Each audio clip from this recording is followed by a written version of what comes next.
క్రియాశీల జ్ఞాపక శక్తి ఈ మాట ఏదో కూసింత కొత్తగా ఉంది కదా. పరధ్యానంగా ఉండే పిల్లల్లో ఇట్లాంటిది కాస్త ఎక్కువట.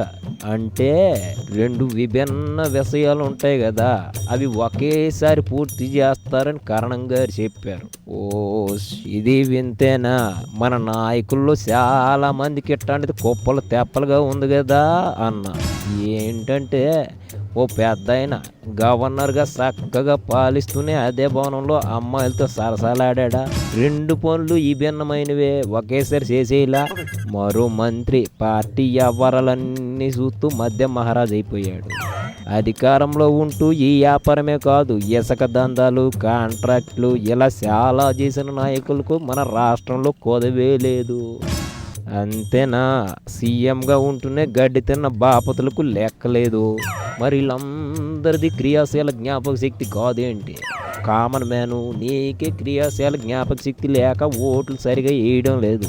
ఈ సరైన అట్లాంటి జ్ఞాపక శక్తి పెంచుకో.